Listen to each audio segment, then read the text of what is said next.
Assalamualaikum warahmatullahi wabarakatuh. Hai semuanya, perkenalkan nama saya Sukmando Anisabila dari kelas 10 AKL. Pada kesempatan kali ini, saya akan menjelaskan struktur organisasi beserta tugasnya.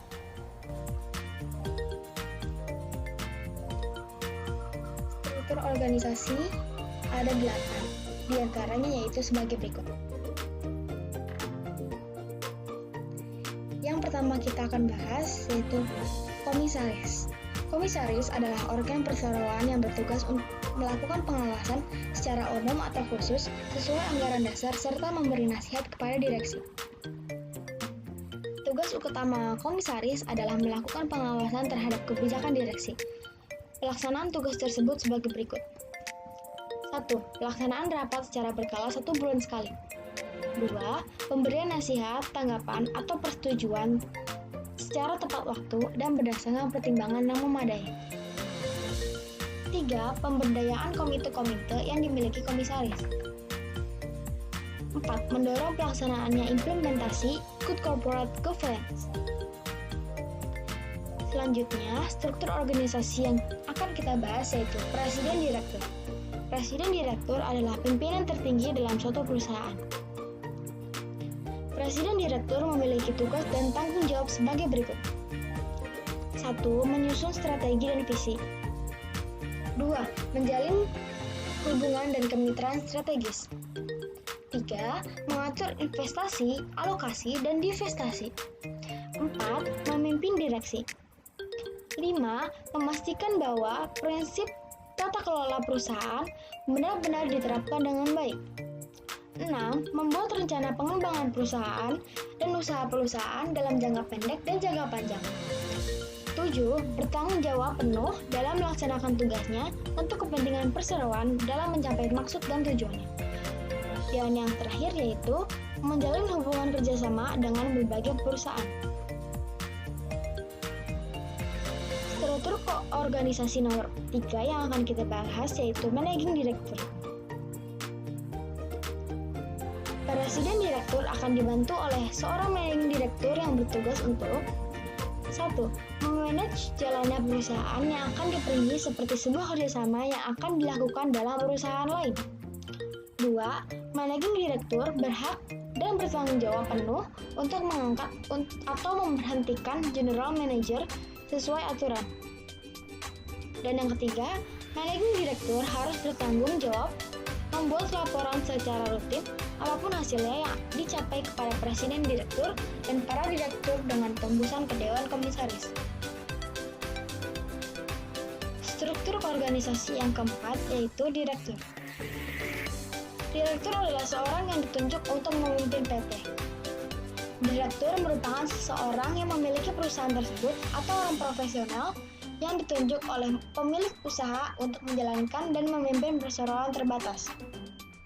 Penyebutannya bermacam-macam yaitu Dewan Manajer, Dewan Gubernur, atau Dewan Eksekutif.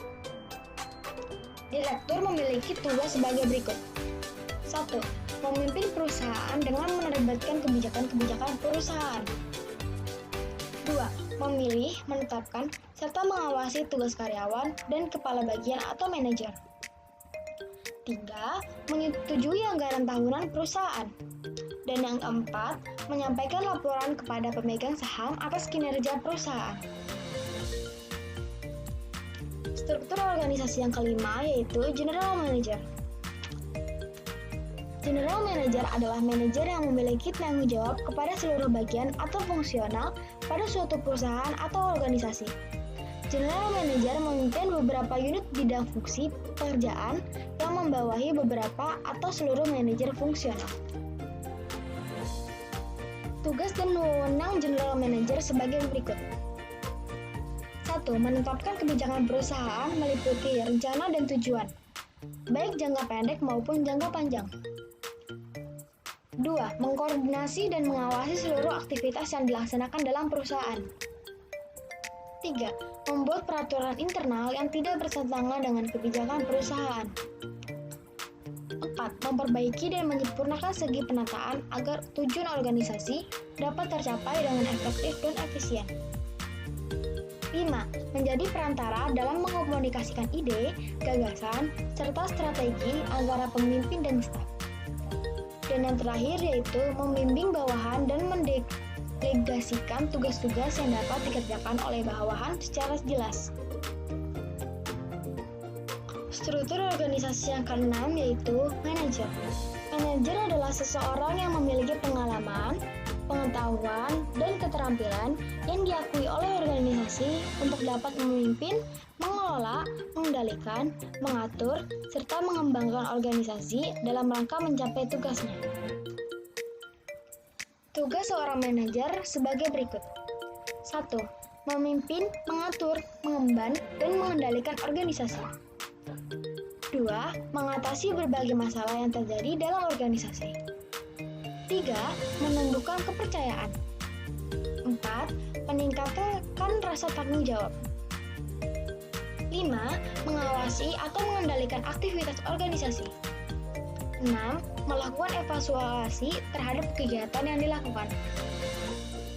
7. Menggali dan mengembangkan potensi sumber daya. Struktur organisasi yang ketujuh yaitu supervisor. Dalam organisasi seperti halnya manajer, madya maupun manajer puncak, supervisor memiliki tugas sebagai berikut. 1. Planning, yaitu merencanakan kegiatan. 2. Organizing, artinya mengorganisasikan kegiatan. 3. Staffing, yaitu menyiapkan personel yang akan melaksanakan kegiatan. 4. Directing, artinya mengarahkan proses pelaksanaan kegiatan. 5.